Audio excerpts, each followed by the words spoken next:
Good evening. My name is John Cummings, and I'm here to present on behalf of the Royal Fund for Biodiversity.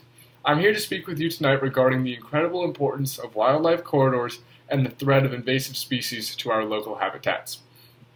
Now, wildlife corridors are typically used to help species and populations that are threatened by the loss of habitat or habitat fragmentation.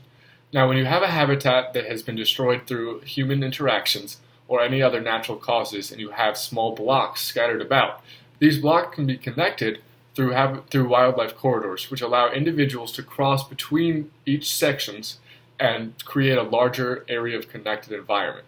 This larger connected environment creates a much more stable environment for individuals, preserves biodiversity, and in many cases actually increases the biodiversity of those environments.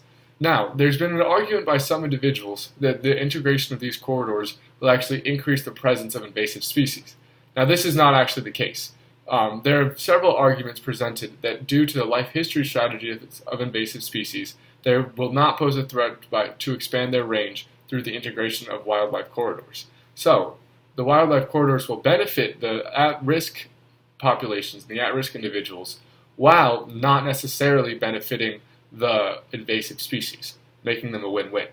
Now, I'm going to talk about a very specific example that's near and dear to our hearts, the red squirrel. As many of you know, the red squirrel is a national icon, and we cannot allow it to be threatened by the gray squirrel, its counterpart from North America. The gray squirrel is much larger than our beloved red squirrel. Since it's larger, it needs to sustain itself by eating more food. It's a generalist, meaning the gray squirrel eats a far greater variety of foods than the red squirrel does, making it easier to survive in different habitats. Also, since the gray squirrel eats more than the red squirrel, it preserves greater amounts of fats to preserve itself and to survive through the winter.